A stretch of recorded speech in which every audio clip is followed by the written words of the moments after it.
Benvenuti a tutti, buongiorno. Oggi credo sia veramente una giornata importante. Vi spiego perché. Appena insediato, circa 2 anni fa, abbiamo fatto una riunione con i direttori generali, con il segretario Domenico Mantoan e con gli interessati a questa evoluzione dell'informatica in sanità. La situazione allora non era delle migliori, ci siamo imboccati le maniche e grazie alla collaborazione di tutti, in particolare di Arsenal, del dottor Dario, del segretario Mantoan, siamo arrivati ad oggi. Siamo arrivati ad oggi, che credo sia un obiettivo importante, una data importante, dove si va a illustrare quella che è la situazione dell'informatica in Regione Veneto, o meglio dell'informatizzazione della sanità, e riscontro assolutamente positivo. Da allora, quando le 22 OSN non dialogavano fra loro informaticamente parlando, evidentemente, ad oggi, dove abbiamo già fatto la delibera nell'agosto di quest'anno legata al fascicolo sanitario, anticipando anche quello che è il decreto sviluppo piuttosto che il decreto Balduzzi, dove nella prima tranche era inserito appunto anche il fascicolo sanitario. Noi con i primi mesi dell'anno prossimo partiremo anche con questa importante operazione, quindi significa che in 2 anni abbiamo costituito quella che è l'anagrafe, che è la fondazione, la base di tutta quanta l'informatizzazione in sanità, per poi arrivare ad attivare il progetto Escape, il progetto Doge, quindi con soluzioni informatiche che permettono ai cittadini di interagire con le varie OSN, con la sanità in generale da casa attraverso un computer, quindi evitare quelle che sono perdite di tempo, di inutili viaggi avanti e indietro con le proprie automobili, traffico, inquinamento e via, si riesce appunto a prelevare, gli esiti a casa. E la cosa più interessante, mi confermava il dottor Dario, è che questi esiti nel 70% dei casi vengono prelevati la sera di sabato e di domenica.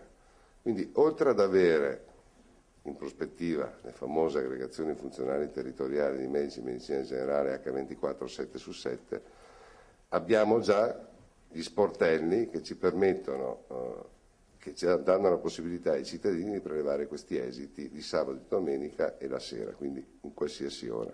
Uno sportello aperto H24, quindi un dialogo proficuo con i cittadini, una disponibilità ulteriore della sanità veneta nei confronti dei cittadini, che ha voluto, fra virgolette, degli investimenti, ma per quanto riguarda il ritiro degli esiti, che ci permetterà, una volta il servizio verrà fruito da tutti i cittadini e evidentemente ci sarà questa opportunità ulteriore per tutti, di risparmiare circa 70 milioni all'anno fra costi diretti e indiretti. Io credo che sia un obiettivo importante, oltre al rispetto dell'ambiente e quindi al minor uso di quella che è la carta, progetti che giravano da anni nell'amministrazione pubblica, si sa, c'era questa opportunità che pochi hanno sfruttato, evidentemente la Regione Veneto l'ha sfruttato nell'ambito sanitario, quindi complimenti a chi ha lavorato con me a questo progetto, con Arsenal.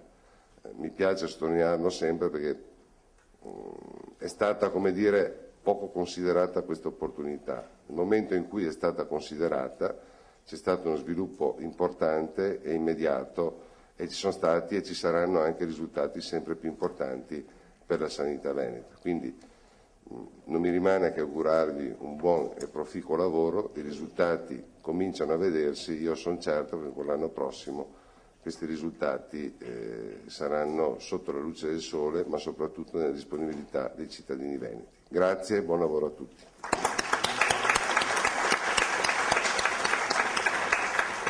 Se l'assessore mi permette, vorrei fare una domanda che riguarda un momentino la situazione contingente. Ecco, come si possono e come pensate di conciliare questi investimenti nelle nuove tecnologie un po' con, ahimè, quella che ormai è nota come spending review?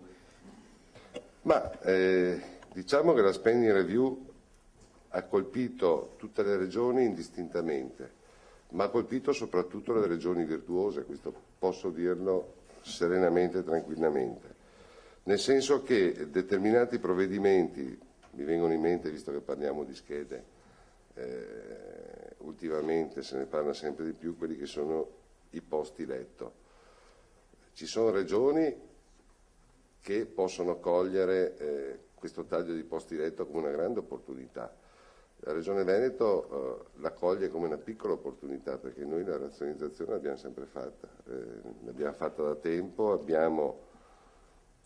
non userei la parola tagliato, abbiamo razionalizzato, abbiamo distribuito meglio le risorse in maniera tale da attivare quello che è un concetto che è espresso nel titolo della spending review, quindi a parità di servizi.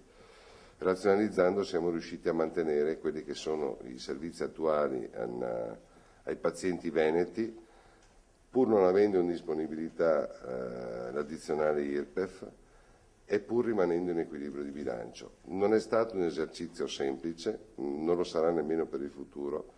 Se però si riesce a leggere bene fra le righe e si riesce a gestire bene quella che è la disponibilità che ogni anno il Ministero, ad oggi non ce l'ha ancora versata, quella del 2012, sto parlando del riparto, il Ministero appunto distribuisce a tutte quante le varie regioni, io sono convinto che i servizi rimarranno quello che sono e i cittadini veneti riusciranno e saranno sicuramente curati come sono stati curati in passato. Quindi si tratta di prendere atto di quelli che sono i tempi e di gestire in maniera razionale, cioè con attenzione quelle che sono le risorse che ci vengono messe in disponibilità.